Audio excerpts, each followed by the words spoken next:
Hello students, this is me Pooja Punder, your maths teacher. आज हम start करेंगे क्लास 11th एक्सरसाइज 1.4। इस एक्सरसाइज में आप वेन डायग्राम पढ़ेंगे, यूनियन ऑफ सेट्स पढ़ेंगे, इंटरसेक्शन ऑफ सेट्स पढ़ेंगे, डिफरेंस बिटवीन टू सेट्स पढ़ेंगे। लेकिन उससे पहले अगर अभी तक आपने मेरे चैनल को सब्सक्राइब नहीं किया है तो प्लीज़ मेरे चैनल को सब्सक्राइब कर लीजिए। वेन डायग्राम एक ऐसा डायग्राम जिसे हम यूज़ करते हैं सेट्स के बीच में रिलेशनशिप को रिप्रेजेंट करने के लिए। मीन अगर आपको दो या दो से ज़्यादा सेट्स के बीच में एक डायग्राम के थ्रू रिलेशनशिप दिखाना है तो आप क्या यूज़ करेंगे? Venn diagram. वेन डायग्राम में आप यूनिवर्सल सेट को, जो आपका यूनिवर्सल सेट होता है, इसको आप रिप्रेजेंट करते हैं बाय रेक्टेंगल। आप उसके लिए रेक्टेंगल बनाते हैं और इसके जो सबसेट्स होते हैं, ऑब्वियस है यूनिवर्सल सेट से रिलेटेड जो भी सेट होगा वो उसके इंटीरियर पार्ट में आएगा, तो वो क्या बन जाएगा? इसका सबसेट। ठीक है, तो हम जो इसके सबसेट्स होते हैं उसको हम किससे रिप्रेजेंट करते हैं? सर्कल से। एग्जाम्पल से समझते हैं, आपको ज़्यादा समझ में आएगा। मान लीजिए आप एक यूनिवर्सल सेट ले लीजिए, numbers up to 10, natural numbers up to 10, है ना। हमारी डेफिनेशन पूरा वेल डिफाइंड होनी चाहिए। अब इसका कोई एक सेट ले लीजिए, मान लीजिए एक सेट मैंने लिया A 1 2 4 5। ठीक है, तो हम इसको कैसे रिप्रेजेंट करेंगे? हम बनाएंगे एक रेक्टेंगल। जब मैंने एक रेक्टेंगल बनाया, मीन मैं क्या बना रही हूँ? Universal set. इसमें आपके सभी नंबर आ रहे हैं। ठीक है, 1 2 3 4 5 6 7 8, यहाँ 9 10। ठीक, सभी नंबर्स इसमें आ रहे हैं। अब देखिए आपको क्या सेट चाहिए? 1 2 4 5। मीन आपको इस तरीके से करना है, इस तरीके से आपने सेट बनाना है।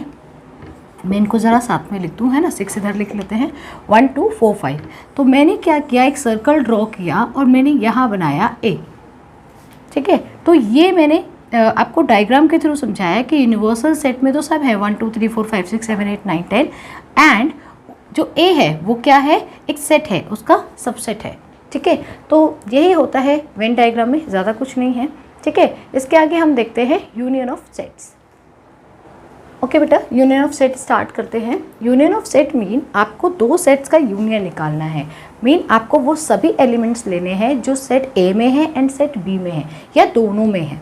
ठीक है, तो a set is called union of set A and B if it consist all those elements which are belongs either in A or in B।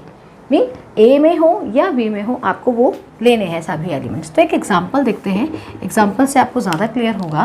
मान लीजिए कोई आपका सेट है A 1 2 3, ठीक, और एक और सेट है आपका B 2 3 4। अब आपको क्या निकालना है? A union B।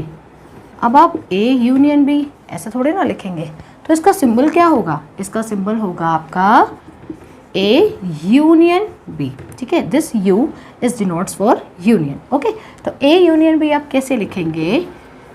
1 2 मीन आपको सभी एलिमेंट्स लेने हैं जो A में है या जो B में है, तो मैं क्या लिखूंगी? 1 2 3। अब देखो यहाँ 2 3 फिर से आ गया, तो क्या हम सेट में एलिमेंट्स को रिपीट करते हैं? नहीं। ठीक है, तो हम 2 3 दोबारा नहीं लिखेंगे, तो क्या रह गया हमारे पास? 4। तो बस ये हो गया आपका A union B, as simple as that. इससे ज़्यादा इसमें और कुछ नहीं है। ठीक है, तो कुछ एग्जाम्पल देखते हैं, उसके बाद हम यूनियन की कुछ प्रॉपर्टीज़ करेंगे, उसको समझेंगे। ठीक है, तो आपके एक बुक में आपको एग्जाम्पल 12 दे रखा है। सेट A क्या है? 2 4 6 8, B क्या है? 6 8 10 12।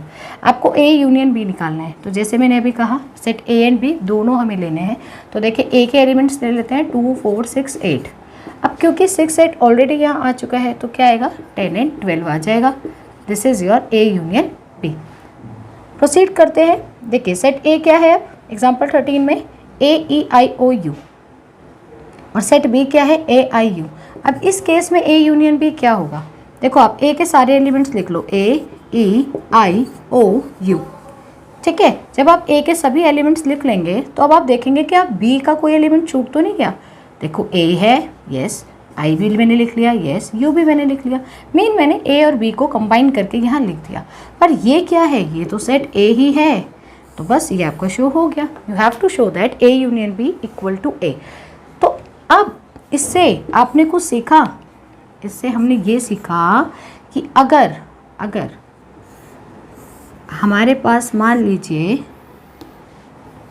मे be now it is visible to you, ये यूनियन है और कोई ये सेट A है, ठीक है, उसी के अंदर एक सेट बी आ रहा है, ये सेट ए है, उसी के अंदर कोई सेट बी आ रहा है, ये आपका सेट बी है, ठीक है, और ये पूरा आपका सेट ए है, ये पूरा, ठीक है। तो इस केस में आपका if B is a subset of A then A union B is equal to A, ये हमेशा अप्लाई होगा, ठीक है। तो एग्जाम्पल 14 देखते हैं, क्या कह रहा है कि अगर एक्स राम, गीता एंड अकबर, ये क्या है, कुछ स्टूडेंट हैं क्लास 11th के, ये भी स्टूडेंट हैं क्लास 11th के, ठीक है, ये आपके फुटबॉल टीम में है और ये आपके हॉकी टीम में है। तो आपको बताना है कि इनका यूनियन क्या होगा। तो अब आप देखिए, राम आप लिख लीजिए, ठीक है, गीता भी आपने लिख लिया, ठीक है, अकबर भी आपने लिख लिया, ठीक है। अब गीता तो आप ऑलरेडी लिख चुके हैं, तो अब आप क्या लिखेंगे यहाँ, डेविड, और यहाँ क्या लिखेंगे, अशोक, ठीक है। This is your X union Y. तो hope it is clear to you. तो हम अब इसके बाद इनकी कुछ प्रॉपर्टीज़ पढ़ेंगे, यूनियन की कुछ प्रॉपर्टीज़ होती हैं, ठीक है। ये यूनियन हो, इंटरसेक्शन हो या डिफरेंस ऑफ टू सेट्स है, ये सब क्या है, ऑपरेशन ऑफ सेट्स। मीन जैसे हम नंबर्स में प्लस माइनस मल्टीप्लाई डिवाइड करते थे, सेम हम सेट्स में क्या करेंगे, कैसे हम ऑपरेशंस करेंगे, दो सेट्स के बीच में हम रिलेशनशिप किस तरीके से इस्टेब्लिश करेंगे, यूनियन करके या इंटरसेक्शन करके या डिफरेंस करके, ठीक है। और भी आप काफ़ी सारी चीज़ें इसमें पढ़ेंगे। तो हम पहले इनकी प्रॉपर्टीज़ पढ़ लेते हैं, फिर हम आगे प्रोसीड, ठीक है। यूनियन से रिलेटेड आपकी प्रॉपर्टीज़ क्या क्या होंगी, A union B is equal to B union A. शायद आपको ये थोड़ा थोड़ा याद आ रहा होगा, A plus B is equal to B plus A, या A multiply B equal to B multiply A, कुछ ऐसे नंबर्स में। तो हम इसको प्रॉपर्टीज़ को क्या बोलते थे, कम्यूटेटिव प्रॉपर्टी। यहाँ भी ये यही है, ठीक है, कम्यूटेटिव प्रॉपर्टी। इसको थोड़ा सा समझते हैं वेन डायग्राम से। मान लीजिए कि आपके पास ये एक कोई यूनिवर्सल सेट है, उसमें आप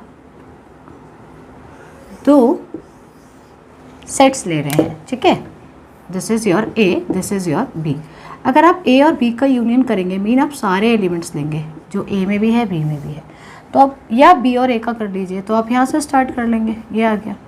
तो अल्टीमेट आप क्या कर रहे हैं, आप ए यूनियन बी निकाल रहे हैं या बी यूनियन ए निकाल रहे हैं, बात तो एक ही है ना, बात तो क्या है आपकी, एक ही है, ठीक है। तो ये आ जाएगा आपका कम्यूटेटिव प्रॉपर्टी। सेम वे में A union B union C, mean अगर आप देखिए, जितना वेन डायग्राम से समझेंगे आपको वेन डायग्राम की प्रैक्टिस भी हो जाएगी। मान लीजिए मैं यहाँ 3 सेट ले रही हूँ, ए बी सी, और ये कोई मेरा यूनिवर्सल सेट है। तो मैं बी और सी का पहले क्या कर रही हूँ, मैं इन दोनों का क्या कर रही हूँ, यूनियन निकाल रही हूँ। तो ये वाला पोर्शन क्या हो गया मेरा, बी यूनियन सी। अब मैं उसके साथ ए को भी इंक्लूड कर लेती हूँ, यहाँ पर ए भी मेरा इंक्लूड हो गया। मीन मैंने क्या किया, पहले तो बी यूनियन सी किया, फिर उसके उस पोर्शन को मैंने ए के साथ यूनियन निकाला, या फिर मैं अब क्या कर रही हूँ, ए और बी का यूनियन पहले निकाल रही हूँ। रेड से जो मैं कर रही हूँ, ये मेरा ए और बी का यूनियन है, फिर उसके बाद मैं इसमें सी को भी इंक्लूड कर लेती हूँ। अल्टीमेट हमारा क्या आएगा, अगर मैं ए यूनियन बी पहले करूँ, उसके बाद सी को इंक्लूड करूँ, तब भी हमारा क्या आएगा, we got A union B union C, ठीक है। तो ये क्या है हमारी, क्या बोलेंगे इसको, शायद थोड़ी याद हो, that is associative property, right, associative property. अब इसको देखिए, A union phi mean a set है और ये एम्प्टी सेट है। इन दोनों के बीच में जब हमने यूनियन निकाला तो क्या आया, A union phi empty set is equal to A. इसको एक एग्जांपल से समझते हैं।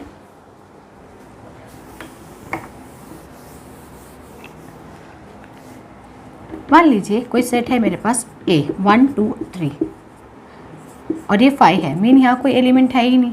तो जब हम इन दोनों का यूनियन निकालेंगे, ए यूनियन बी जब हम निकालेंगे, बी मतलब 5 है ना, जब हम निकालेंगे तो हमारे पास सिंपली ए ही आ जाएगा ना, पूरा का पूरा कंप्लीट सेट ए, ठीक है। तो आप इसको याद रखिएगा। अच्छा, जब हम किसी ऑपरेशन के साथ किसी भी नंबर्स को, मीन इसको इसके साथ हम क्या करा रहे हैं, यूनियन करा रहे हैं, और हमारे पास वो फिर से सेट वापस आ रहा है, तो ये क्या बन गया यहाँ पर, फाई इज आइडेंटिटी, राइट, ये क्या बन जाएगा, आइडेंटिटी इन यूनियन, ठीक है, इन यूनियन, ओके।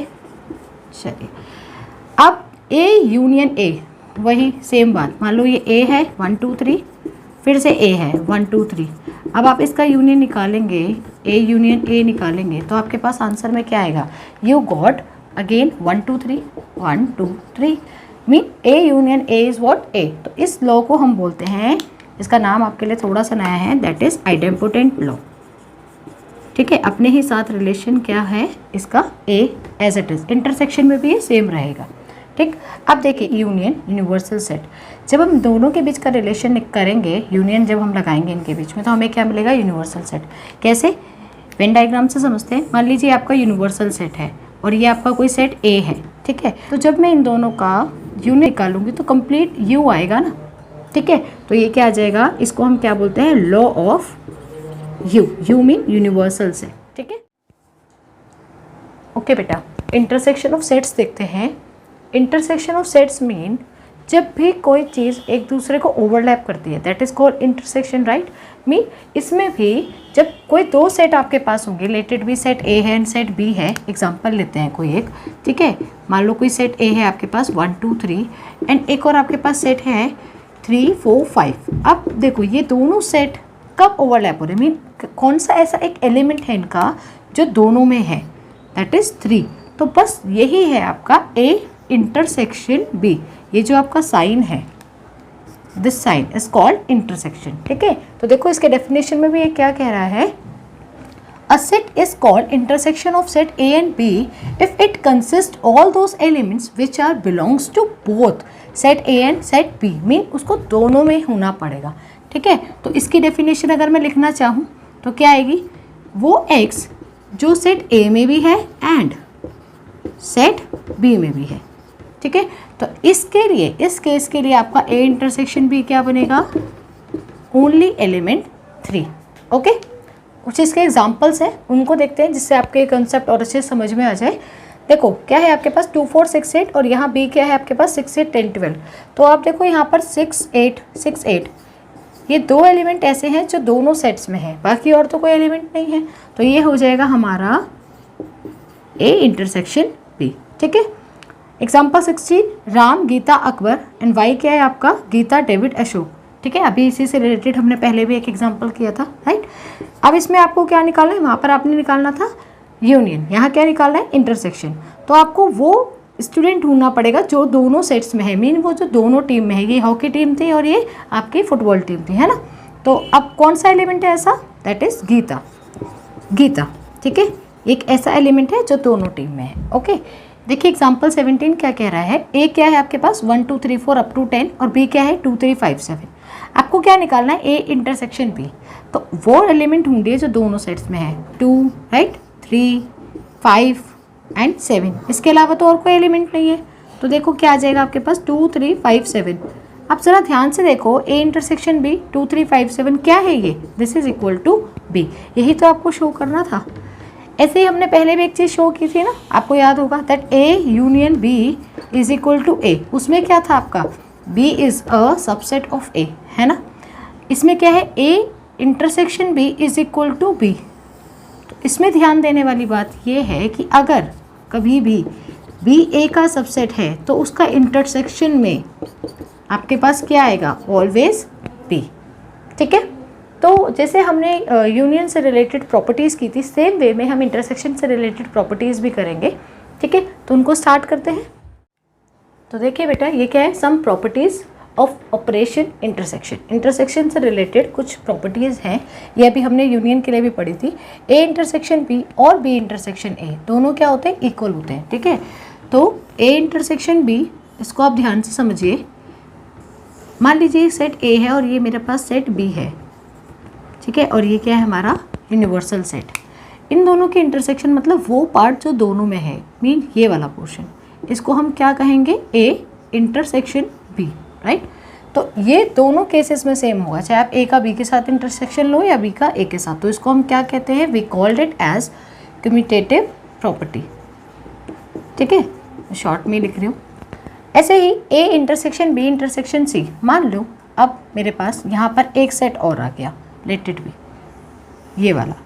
अब मैं क्या कर रही हूँ, इन तीनों सेट्स के बीच में मैं इंटरसेक्शन निकालने की कोशिश कर रही हूँ। तो क्या आएगा, देखो बी इंटरसेक्शन सी, मीन ये वाला पार्ट, ये सी है ना मेरा, तो ये वाला जो पार्ट होगा बी इंटरसेक्शन सी, ये वाला पोर्शन हो जाएगा। ठीक, एंड फिर उसके बाद हमें उसका इंटरसेक्शन ए से, मीन वो पार्ट जो ए में भी हो, जो ए में भी हो। तो ये वाला जो पोर्शन है ये तो यहाँ से हट जाएगा, ध्यान से देखो हमारे पास सिर्फ और सिर्फ ये पोर्शन बचेगा, दिस इज, ठीक। ऐसे ही आप क्या कीजिए, ए इंटरसेक्शन बी निकालिए, मतलब फिर से आपने ये पूरा पार्ट लिखा, फिर उसका सी के साथ इंटरसेक्शन निकालोगे तो अगेन आपके पास यही पार्ट आएगा। मीन आपका जो ये पोर्शन है that is called A intersection B intersection C. तो ये जो प्रॉपर्टी है that is called associative property.